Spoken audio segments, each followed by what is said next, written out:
All right, everyone. Donald Trump has been fairly consistent on his views on abortion. He believes it's mainly a states' rights issue. He's come out against, for example, I think it was a 9-week ban in the state of Florida.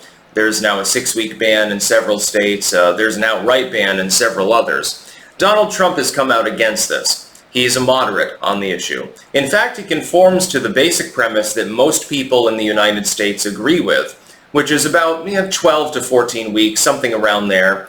First trimester, early second trimester, before the fetus is technically a baby because it's not capable of surviving outside of the womb. Effectively, viability. This is the norm for most of the Western world. It's the norm for most of East Asia. There are only a handful of countries that are more permissive. Some provinces in Canada, I believe New Zealand, the Philippines, and I think that's basically it. And then there are some countries in which abortion is outright illegal. That tends to be the third world. Donald Trump straddles the moderate line with regards to this issue. He has for a long time.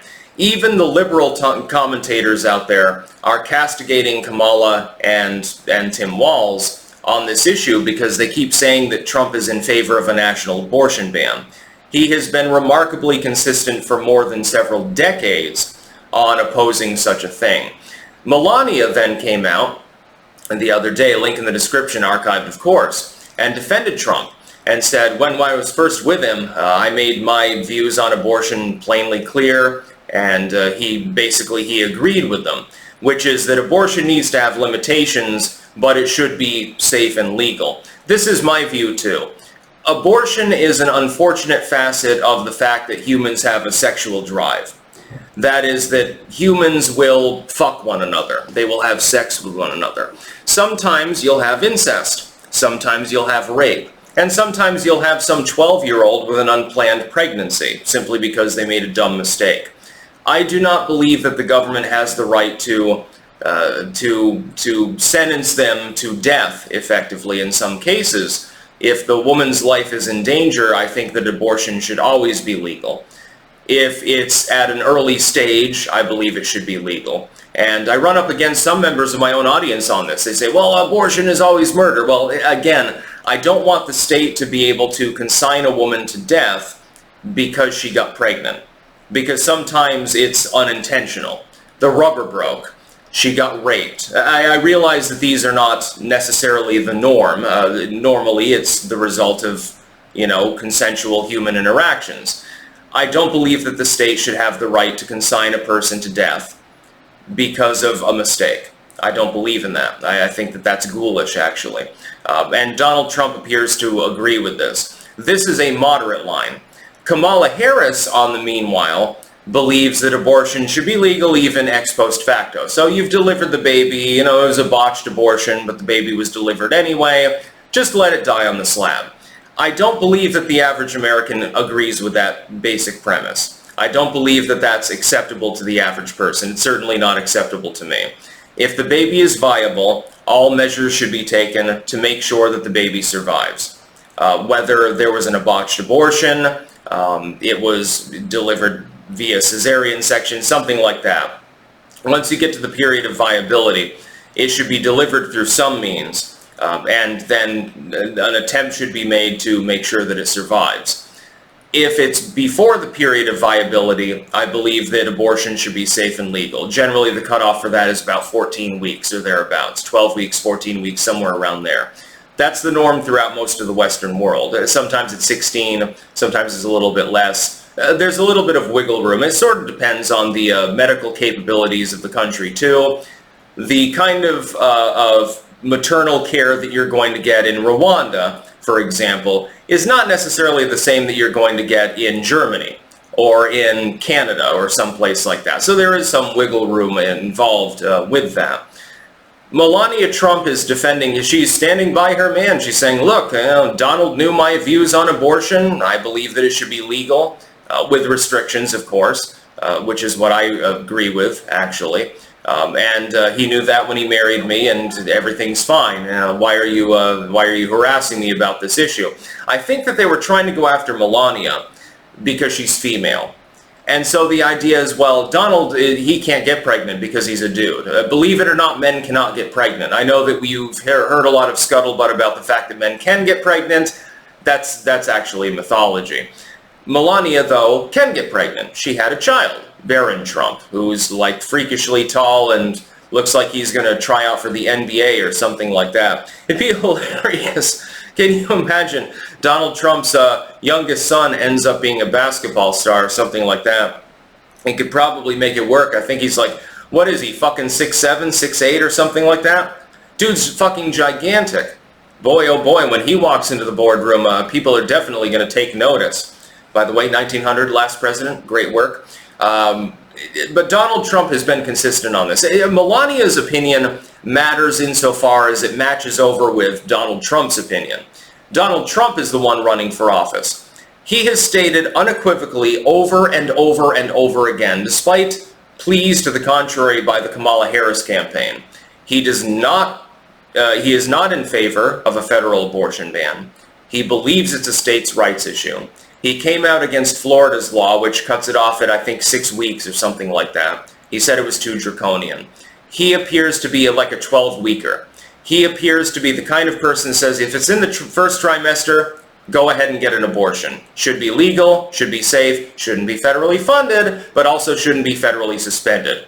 This is the right tone to strike. And there are some people out there, by the way, anti-pragmatists, I would call them, who think that it should become a major issue, much like the left is trying to make it a major issue. Kamala and the other leftoids out there are trying to make it a major federal issue by saying that Donald Trump wants a federal abortion ban, which isn't true.